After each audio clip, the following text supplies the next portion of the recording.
That's for your ears so you can hear. And look at that. The sign says you are live. So We that are live. Yeah. we are live. And who are you, Vinnie? I'm New York Vinnie, and I'm here in beautiful Seattle. And who are you there, pal? I'm Michael Knight. I'm in today. I'm in what's Woodland Hills. There we go. I'm in Woodland There Hills, you go. California. Trying to remember what town I was in.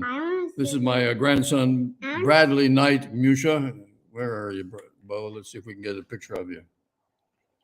There he is. Look at that handsome kid. Are you getting down? Okay. I am the only one that wants to sit. Very good. You run along. and for 9/11, we're babysitting today. There you go, man. Well, So I thought we'd kick it off with a question to you, Vinnie, because you're the New Yorker, and that is, where were you on 9/11 that day?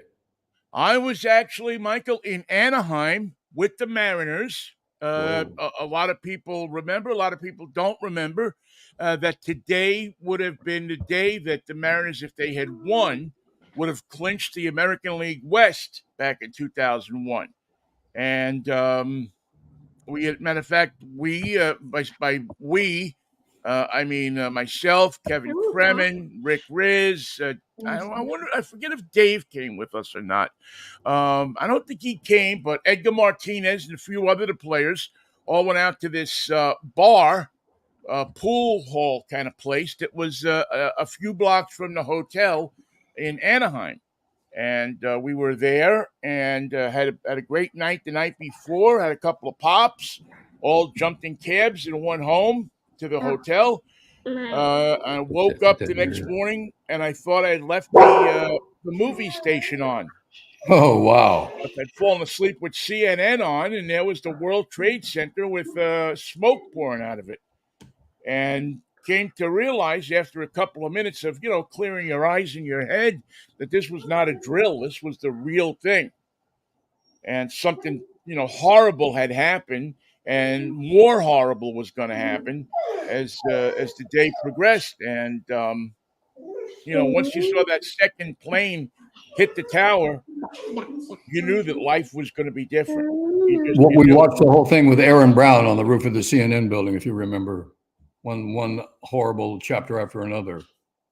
Yeah, it was, for me and anybody who had any association with the city of New York, which several people on the team did. We had, Edgar Martinez was trying to call back to New York to get a hold of his relatives.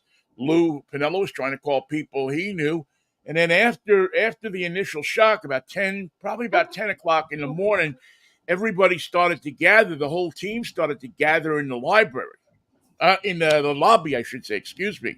There was a bar in the lobby, as most hotels have, and the TVs were on, and we were all sitting there just kind of looking at each other, saying, what? I mean, at that point, we knew we weren't playing baseball.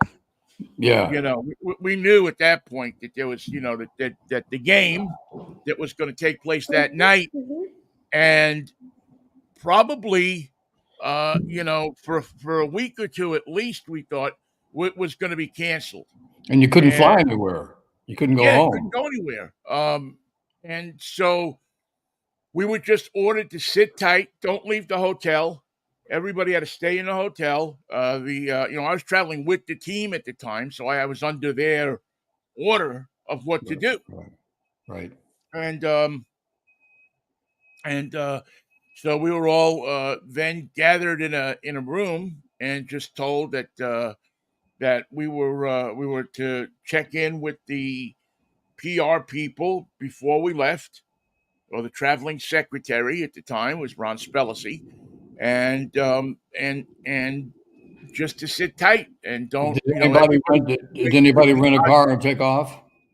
Well, I had thought about. I had a car, and I had thought about that, and they kept saying, "Well, we don't want you to leave yet because we're all going to try to get back together on a plane. We just don't know when it's going to happen." So, and listen, we didn't know nobody knew what was going on. My reaction actually was I was going to drive up to San Francisco where my daughter was and my ex-wife, and I was going to go up there. And because she was scared, I was talking to her on the phone for a lot of that morning, and but the other side of me had to stay because this was something that had never happened before. I mean, I was with Nobody knew what the next step was going to be. yeah, I was sending reports back to the station of what was going on in Anaheim and what was happening in that situation. So you had on one end you wanted to get out of there, on the other end you wanted to stay, and the news person in you took over and said, "Well, this is this is a rare opportunity to be on the inside of something quite newsworthy." So that's what I did. You do the local story with the local angle. That's how you do it, Vinny. Yeah, I mean, you were getting information that nobody else had.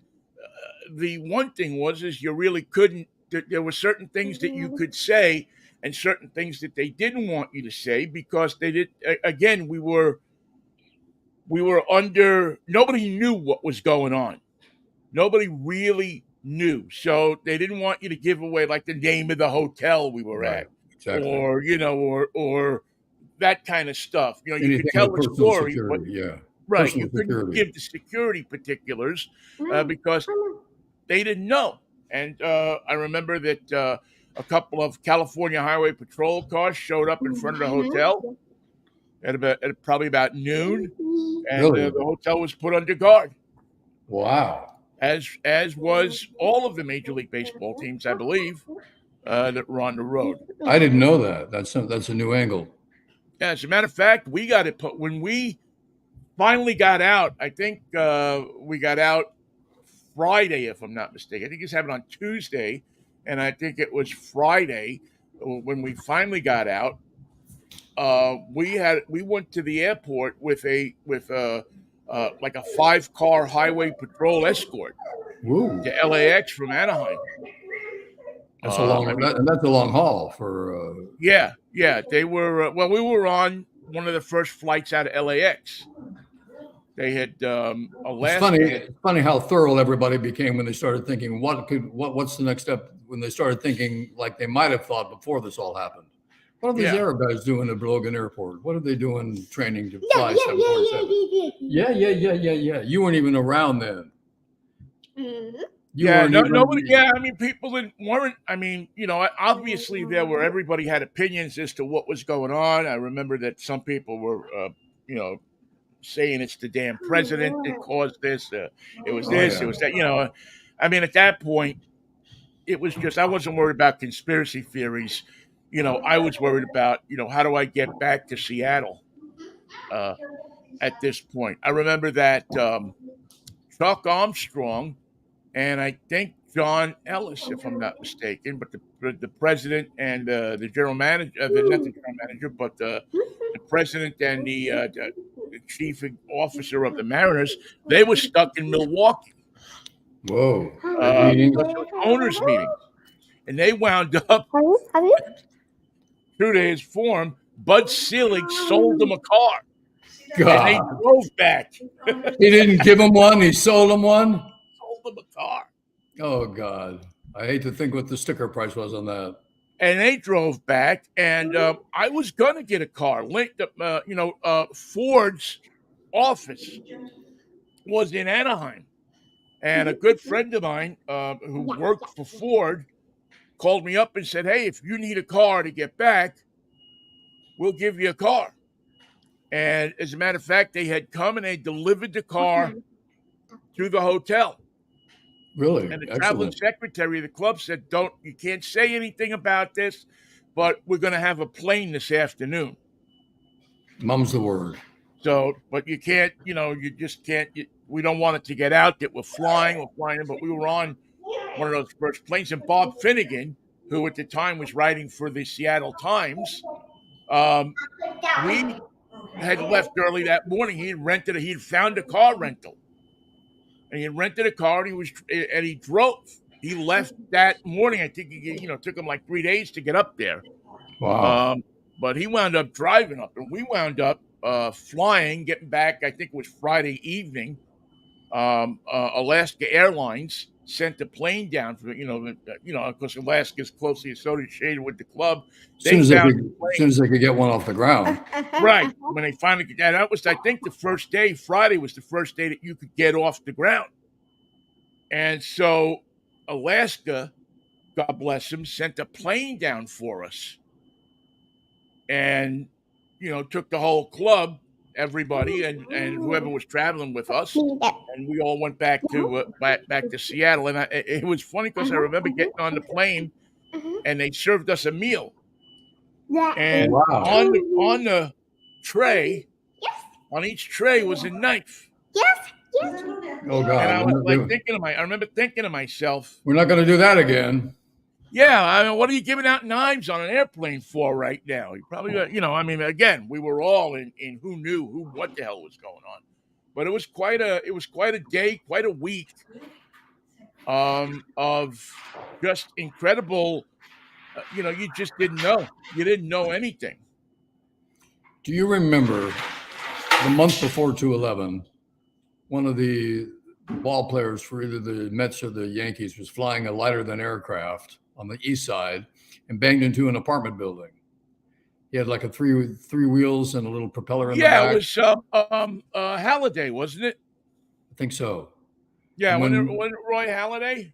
And I thought that was after 9/11. No, that was the week or the month before, which is what I thought 9/11 was. My daughter, Kailani, came in 6th grade and said, a plane has hit a building in New York. And I go, oh, it's one of those pitchers for the Yankees again, flying these lighter than aircraft. And I watched the results, and obviously that was not the case. But I spent the rest of the day just glued to the tube without leaving the house, without leaving a moment's coverage to the imagination.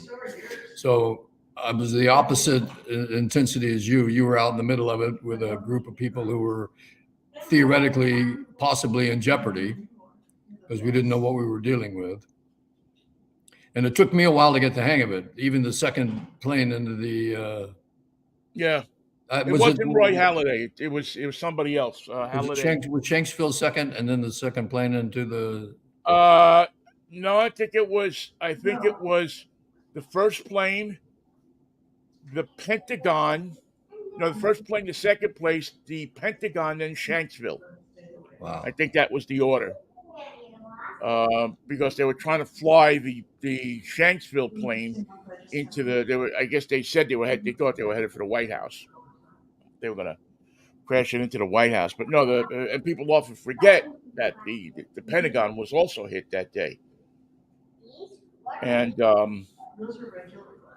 just a terrible day. Whether you were from New York or not from New York or whatever. I think the being from New York aspect rolled into it, later, but it was just to see the city like that, to see the scenes of people covered in asbestos and dust and walking up from Lower Manhattan. The subway stopped to run. They stopped running the subways and the buses. Stopped everything. Everything stopped. The only way you could get out of there was to walk across the Brooklyn Bridge, or walk across the bridge, or get or have a car, or know somebody that would come in and get you. Where are we going? Just go uptown. Keep going till you get somewhere. Go uptown. Go to Queens. Go wherever you can go. It was horrifying. Everybody that I knew that was around there or involved in that, was scared out of their mind. And then, I mean, it was just a horrible There's a documentary that you've probably seen, and if you haven't, I recommend it to everybody. I saw it by accident on YouTube. That morning on the west side at the harbor, one call went out. All boats come to 23rd Street or whatever the mission was for emergency pickup. Only one call. Hundreds of boats came from all over the tri-state area to that spot, and they evacuated over 125,000 people via that call. But to talk to the little people who had just a boat in Sag Harbor, or a more luxurious boat on the west side docks there, They all came. They all heard the call, and it was passed among the people who had ocean-going vehicles. Anybody who could pick up somebody, and they came in little fishing boats that can take 3 people. Get them on. Well, that's how people got back for the most part. Got back to New Jersey. Yeah, because there was you could get from from Manhattan to Brooklyn to Staten Island, but there were just tunnels that go to New Jersey, except if you go all the way up to the George Washington Bridge. and So that they was started shuttling people across. The boat people were shuttling across between Canal Street and Hoboken, and Jersey City, and we're just going back and forth, getting people off of Manhattan Island. I mean, the city came together. It responded as only New York maybe can. you haven't seen it, hadn't seen it before, and probably haven't seen it since. Right. No, It was an incredible thing to see, even across the country. But remember what it was like just driving, how people were acting in the streets. There was a new politeness, a new unison. It was so noticeable that everyone was saying people are being so out of character. They're being so polite. They're being so careful. They're being so understanding. They're being so polite. And it lasted a week, but it was quite a week. It was an extraordinary day. I wish we could return to those times.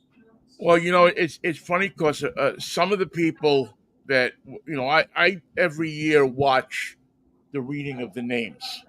Every year they get together at the memorial, and they have people come up and they read, relatives of the people that were killed stand up on podiums and they read the names of people. Right. And more than one person today mentioned just that they wish that this country could get back to the mood and the feeling that it had post 9/11, when people were kinder and gentler to each other, and cared more about each other. They weren't so divided. There was a common enemy that united everybody. I remember I went back to New York. I mean, I was back a couple of weeks after 9/11. We went back it was back, I think, the first week of October. So you saw the smoking ruins. Oh, they were still pulling people out of the hole. Everything, the city smelled like an electric fire. But I had gone back, I think, in December or January, if I'm not mistaken. And my friend George Perez had passed away. And I remember standing in front of the funeral home in Astoria, and I see 2 people. One guy pulls up, one guy pulls behind him, and then the one guy starts to back up into the parking space, and the other guy noses his car into the parking space. Ooh. And I just remember looking and saying, and then both of them got out and started fighting with each other. And I remember saying, well, the honeymoon is the 9/11 honeymoon is over. People in New York is back to normal. People are fighting over parking, because if you were in New York, everybody's being nice to each other. Everywhere across the country, at every intersection. Yeah, if you were, there was so many instances. I mean, even the people in Boston had signs up that said, we love New York. I remember that from, buildings and you'd never see that. I mean, that was that was unheard of. Anybody ever thought, but that's the way it was. But that mood was not talked about except as it happened. It wasn't like let's all be cool. It happened organically, right? And it happened everywhere, and then it faded. Well, unfortunately, you had a lot of sinister forces working. You had guys like Donald Trump, who was insisting that he saw Arabs dancing in the streets of New Jersey. The streets of New Jersey. After an incredible 9/11, the day of 9/11, which to this day has been, there's no proof that that ever happened. In fact, because he said it, we know it didn't happen. Yeah, I'm almost sure that it didn't happen. He didn't see anybody dancing. Now, if he did, he must have known what the terrorists were. Why didn't he do anything about it? Why didn't he say, yeah, hey, these guys, the dancing terrorists are in New Jersey. Yeah. They're in Morgantown. Where were you when it happened? I was in Pasadena, California, at our place on Orange Grove Avenue, and my daughter came into the bedroom before she was getting ready for school and said, "The guy on the radio says that there's a building got hit in New York." So I thought it was the lighter than aircraft, but I turned it on naturally to see what was going on, and then got swept into the story and was there for seemed like for days in front of the tube watching the reaction. Yeah, it really did seem like it was um, just an incredible amount of time. I remember the scariest thing was is you couldn't get a line into New York. I No. couldn't call um, home, and I had my brother-in-law who's since passed away worked at the World Trade Center, Whoa. and we couldn't find anything out about if he was there or if he had gone to work that day, what happened. Um, I gotta be friends with him. and it was a very anxious day or two before we could find. But not only us, I mean, so many of the people that we were with in that whole group of people had relatives or interests in New York or were from Isn't New it York or isn't it funny we're talking about 3,000 people, but everyone across the country knew somebody that was in that building that yeah. worked there that had to go to work that day that was missing or was unaccounted for a while. Extraordinary how those 3,000 people were connected to the rest of the country. And it was you really felt it when you went there after that. Like I said, we had gone back the first week of October and for the playoffs, and they were still pulling people out of the hole. And I remember going down to the hole. I went a couple of times. They identified two portions of bodies today through advanced DNA research that has Yeah, changed their ability. Can you imagine? they'll always be finding something down there for years because you couldn't. I mean, people were blown apart Yeah.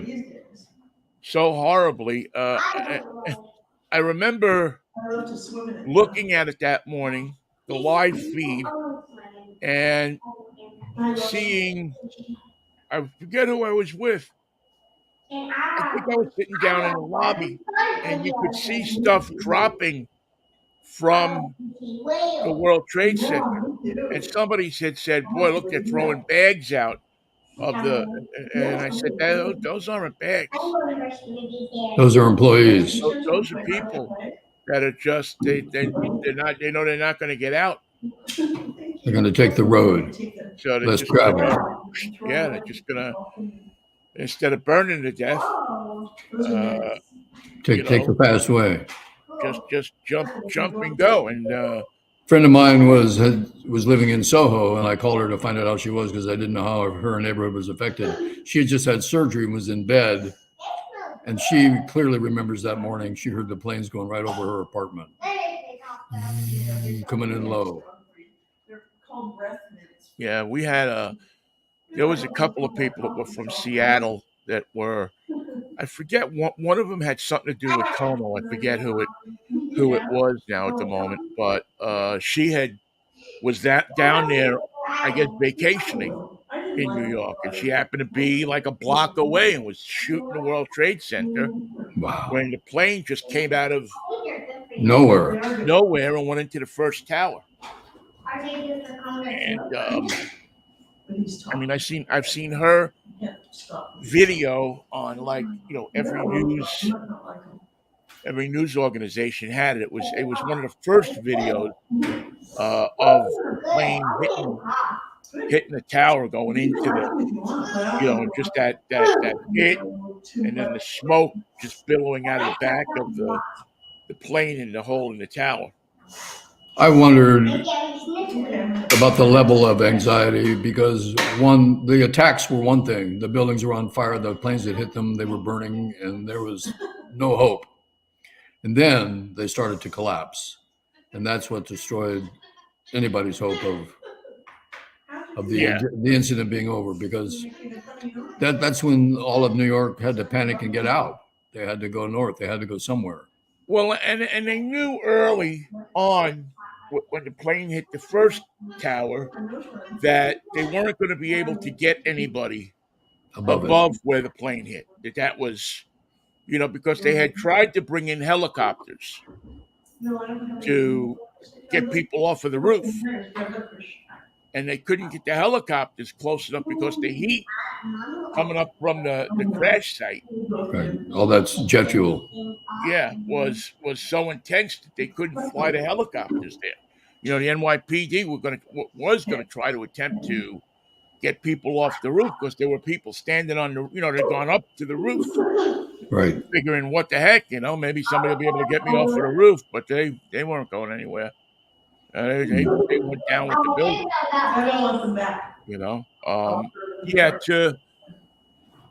To think that could happen, it's especially hard, Michael, on, we grew up watching that building go up.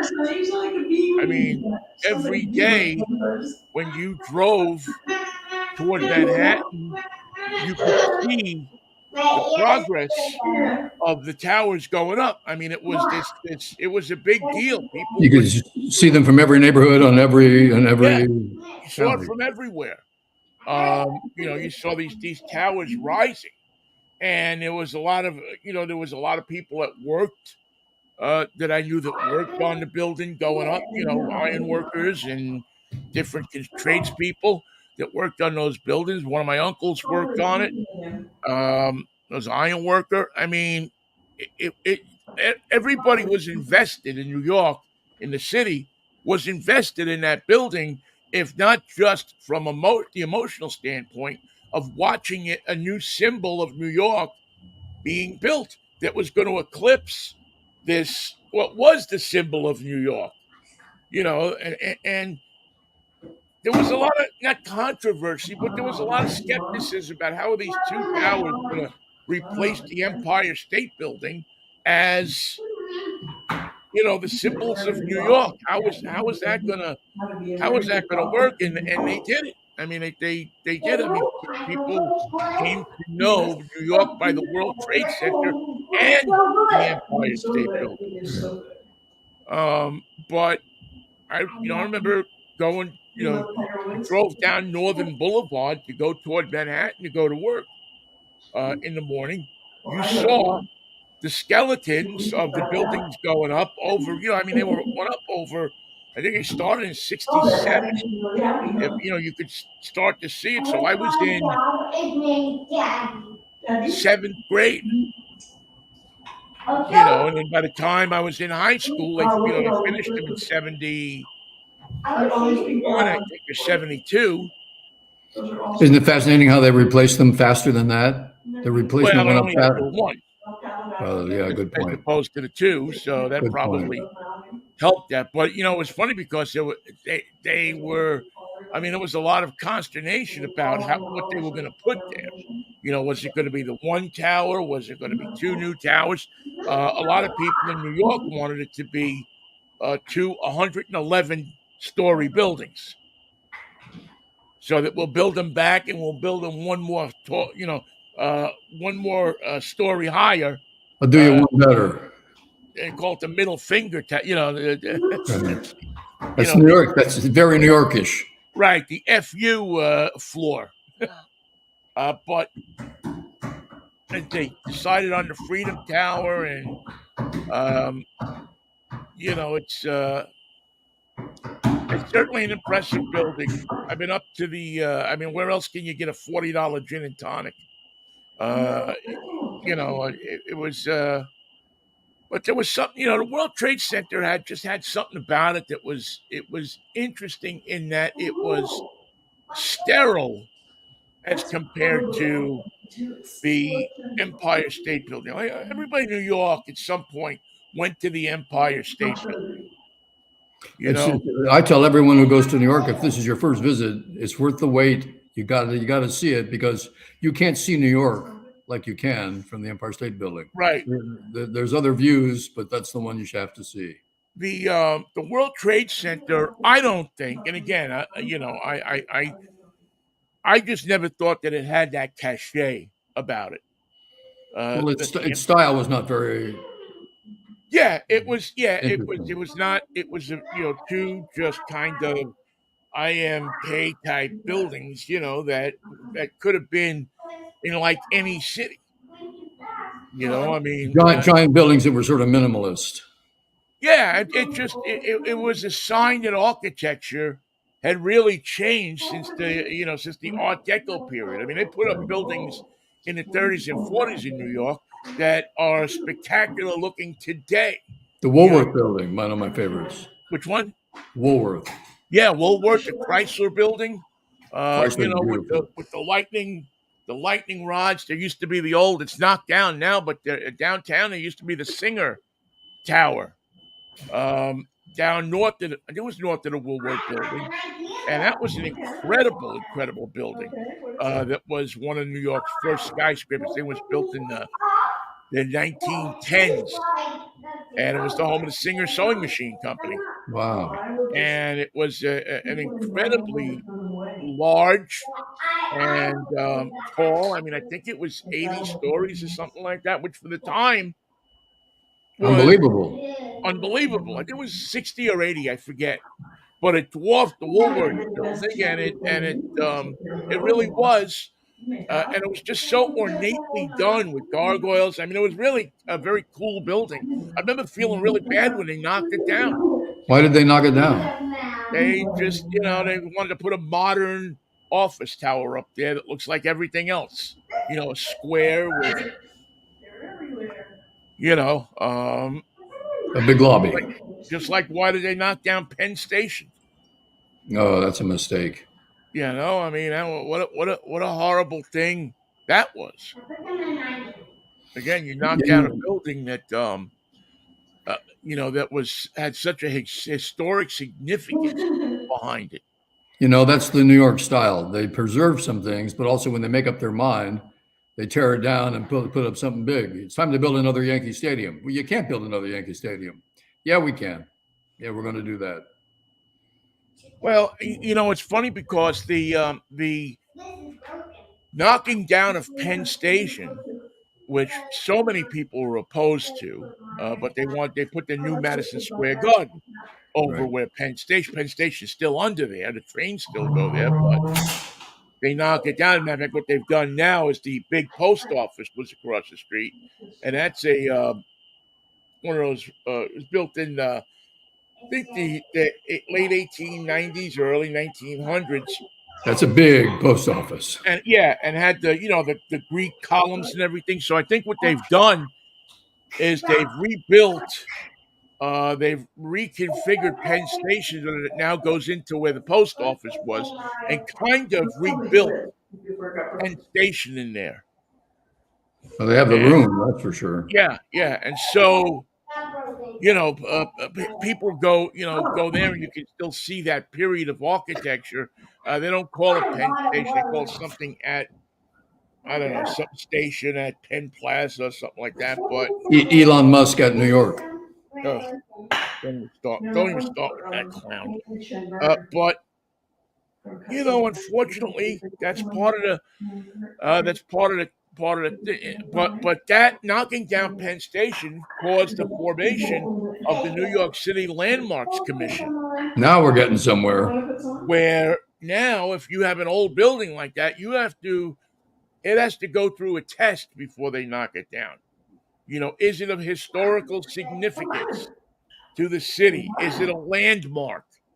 Is it, because so many of these different I'll check it out. Shush. Is that good? Quiet, Siri. Oh, this thing bothers me. Anyway, the Landmarks and Preservation Committee saved a number of buildings in New York that people wanted to knock down.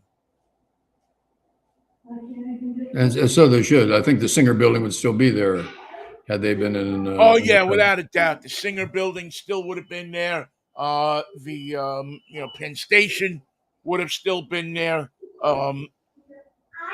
Probably, although they didn't completely take the New York Times building away, but they refurbished it so it looks different than it was. But the Allied Chemical building, well, it's still there. I don't know if they'll ever be able to knock that down. But again, that's the building in Times Square. Well, actually, the Times building was the Allied Chemical building. Yes, is where That was the New York Times building. Had it's the, the the thing headline. around it. Part of the deal of when they built it, it was the landmarks of preservation is they had to put the news ticker back up. Yeah, gotta. Because the Times moved down a block to 43rd Street. And yeah, it just doesn't seem like there was a thirst to save those buildings in New York. I think now people think much differently about them than they did, back in the 60s. It was knock it down and put something else up. We're in a hurry over here. Yeah. So, but it's a day to remember people who lost their lives, innocent people that were doing nothing but going to work. And it's a day. It's a day about awareness too. When you see something, when you have a feeling about something. Yeah, say because something. the CIA and the FBI and everybody had a feeling. They just didn't communicate. They didn't act on it. They didn't follow it up. They didn't take the next step.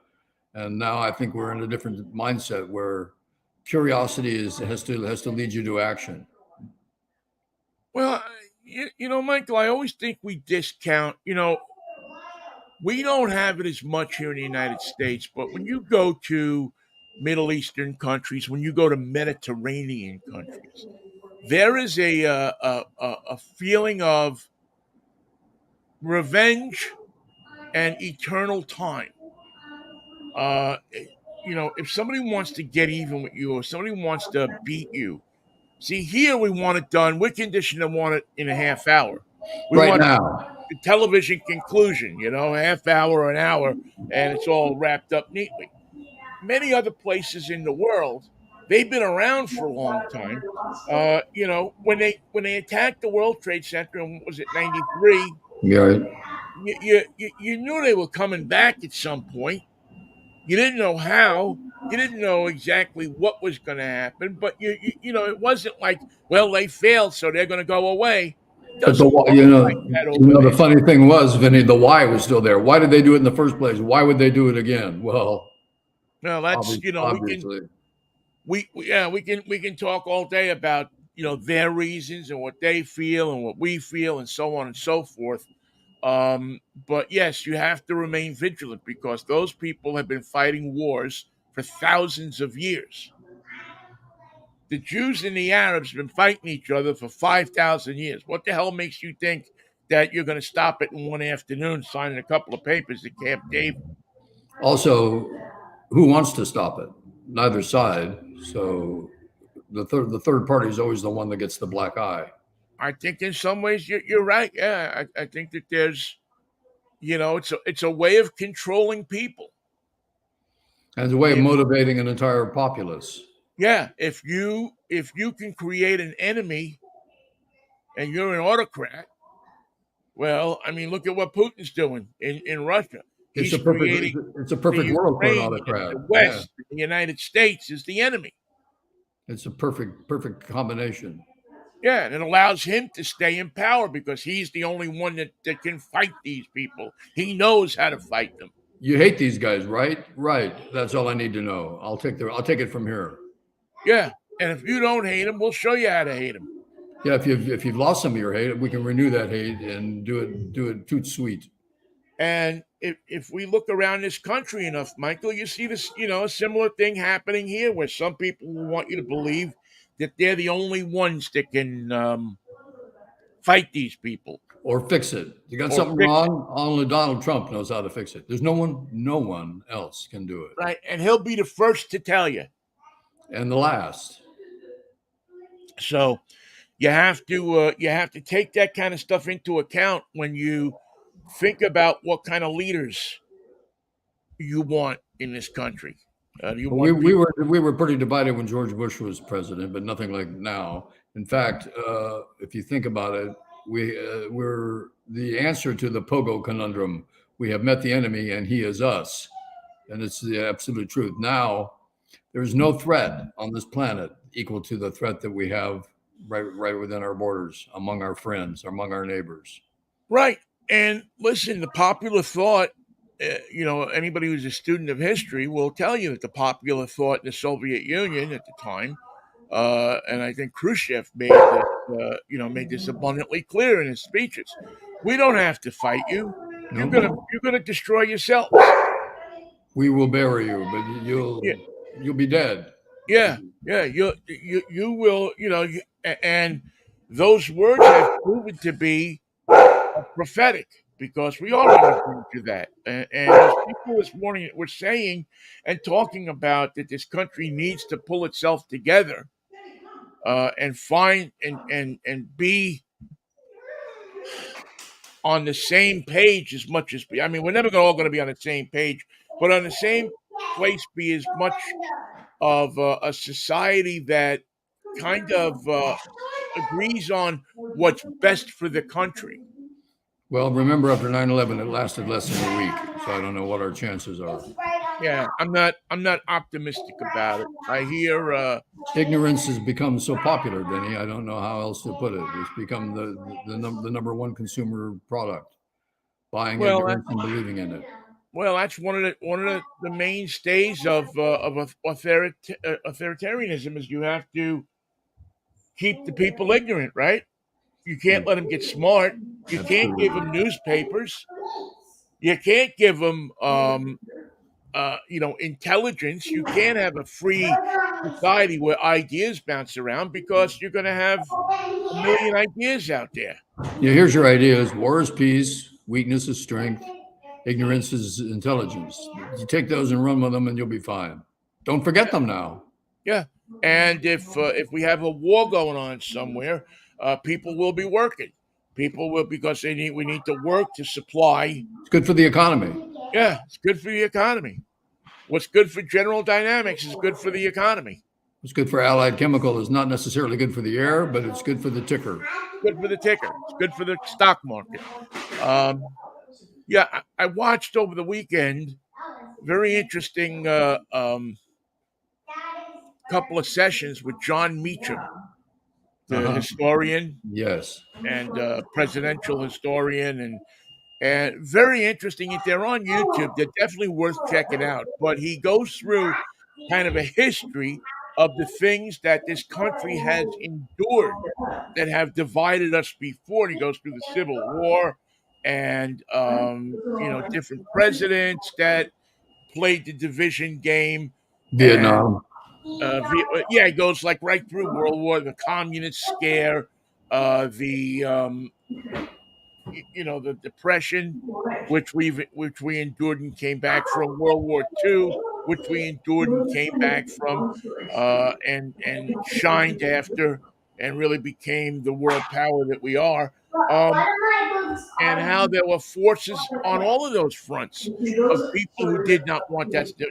A lot of people who didn't want us to enter World War II. A lot of people, yeah, a lot of people who thought that Roosevelt was a socialist because he was putting all these programs out there that were trying to lift up people who didn't have much. Trying to recover from the Great Depression. Right, and that's the tenet of capitalism is that those who got's, and those who ain't got, and that's it. And for you to now come in and say, well, we're going to make people pay into this fund so that when they retire, they're going to have some money coming in. They're not going to be out on the floor begging on the street. Well, the capitalists, they don't like that. That's less money that they're going to have in their pocket. You're going to have, are you kidding me? You're going to have a thing called Medicaid, that old people are going to have some kind of health insurance. I'm sure he pointed it out, but of all the presidents that ruled like Roosevelt did for so many terms, he was bitterly hated. Still is. He's using an example of socialism. Yeah, bitterly hated. yeah. There was so many people that that dislike, and he makes a lot of interesting points too about the war, the Civil War, and why things are like they are today in the South and among people. And all the arguments that you hear today were arguments that you heard 100 years ago. They haven't changed a tit. Right, that the black man is going to take your job. If you don't keep the black man down, he's going to take your job. I mean, we hear the same thing from the immigrants, and you heard it with the Irish, with the Italians. I mean, all this stuff is nothing new. It hasn't changed a bit. Now, They just where they're changed it. coming from is different, but we don't. We are a country that does not learn our lessons from the past. We keep our fear in place and just change the names of the villains. Yeah, that's where other countries, I think, sometimes do have it over us. Is the Chinese learn from their past? They learn how to play a long. They learn how to play a long game. Right, exactly. The Europeans learn from the past. They know what works and what doesn't work, and they have the vision of time to let things ferment. Because they have furniture older than our country. Right. I mean, they have the ability to not play the short game, to not think that everything's supposed to be solved in 30 or 60 minutes. 30, 60, or 90, depending on the movie. Or faster, with satisfaction and a guarantee. Exactly. We want a guarantee on everything. We'll even pay extra for it. Well, Medvedev, the ex-head of one of the top leaders in the Soviet Union, yesterday said that it's time for another attack on the United States. We've been deserving it. People have been planning it, and here it comes. He said, "This time, watch out! It'll be nuclear, or it'll be chemical." And although that's just an empty threat from an angry Russian guy who's watching his country go down the tubes, it's worthy to remember that that's what people think of. Knockoff number one. Get the big guys at the top. Well, yeah. If you don't think that we need to be vigilant about this kind of stuff, if you're, and this kind of runs the gamut to the other side. I mean, we have the people that say, well, listen, people still have a hate for this country. Yeah. People around the world don't like what we have done. And, it's funny because you don't see that hate when it comes to Denmark. You don't see that hate when it comes to Sweden. You don't see that hate when it comes to other countries that have developed their economies and so on and so forth. But, there's a very interesting alliance that's starting to develop between Africa and Russia and China and North Korea. And all of a sudden, Africa is a place that is untold. The amount of resources and different things that are there, and we've basically kind of ignored it for a long time. As well as South America. And the Russians have not.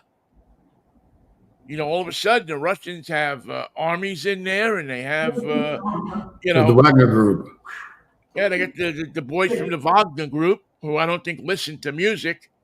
But yeah, you have, the other countries aren't sitting around like we are. And we export not necessarily products, but we export our movies, our music, our imagery, our cars, our clothing, our hairstyles, our language, our physical attitudes. Everybody has to learn English, and a lot of people resent that. Yeah.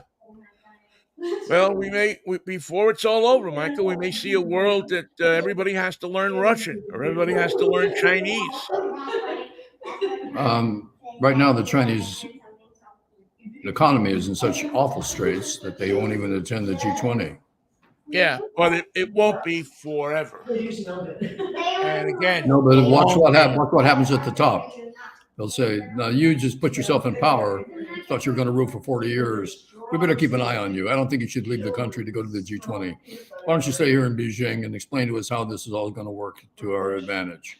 Yes. Right now, because I'm doing the numbers, and they're not right. So this has got to be on you, G. You want a future like Putin's? You want to make sure someone tastes your food every day? Let's get the economy right. Now, Russia can't fix anything. If they're making deals with North Korea, they're in terrible straits.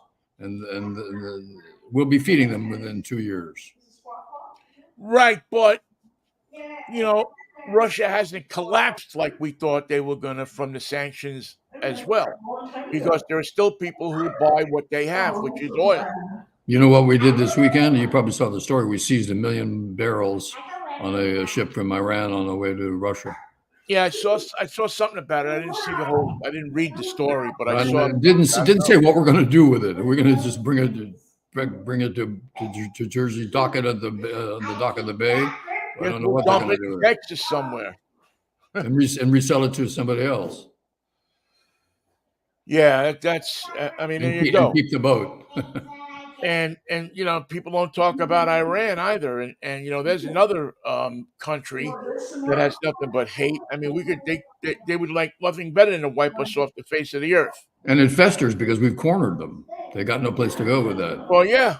I mean, you freeze their funds, and you run a sanction game on them, and this is what happens. And you get a leader that's really not a prime minister. He's just an archbishop. So it's a religious oligarchy, and they want God to help them. Right. They're not teaching their people to get along. They're teaching their people to take over. Yeah, everybody says, what a cool shirt, huh? They're teaching their people that the only way we're ever going to win this thing is that if we put these people out of business by any means necessary. And nobody else prays 5 times a day. If you can get them to do that, you can get them to do anything. Hey, I remember the first time I saw these people beat themselves with those, the chain with the, how do you fight that? Here's a guy standing there whipping himself with a chain. Why do you do it? It feels so good when I stop. Yeah, how do you fight that? How do you beat that? It's like a joke on Hee Haw. It hurts when I do that. Yeah, it's I don't know. It's kind of scary to me. They did that in the Catholics did that in the during the Black Death. The groups of people would go from village to village, flagellating themselves. Come and join us. Maybe next time. Well, yeah. What's my choice? Well, you can become a Jew. Well, what are they going to do? Well, they're going to cut your piece of your spots off when you and also burn your village. I forgot to mention that. Yeah. So I mean, what's my choices here? Just a piece of. What am I doing? If I go with you, I get my village burned. If I go with you, I got to hit myself with a chain 5 times a day. If I go with Mikey and Vinnie, you can join us on a Wacky Wednesday at the same time, 10 past 10, right here on. Yes, you can. Quickly before we wrap up, we should talk about the painful sports weekend for some of us. Well, it was tough for the New York Giants fans. Tonight, we'll find out what the Jets are all about. It was great for these guys. I don't know if you saw the game. Did not see the game. It was great. College teams seemed to fare well. 49ers had a great game. Poor Steelers. I can't imagine what it must be like in Pittsburgh. Well, I can imagine, actually. Whatever it is, it's going to be the same tomorrow. It's, Pittsburgh does not take losing lightly. But explain what it means to go into Pittsburgh and beat somebody 30-something to 7. I mean, I saw the looks on their faces. They were shocked. It means something. It means something to the city. Again, I don't know that people can understand sometimes how interwoven emotion and life and the Steelers are. It's serious business. I mean, the city gets quiet on a Monday after the Steelers lose a game.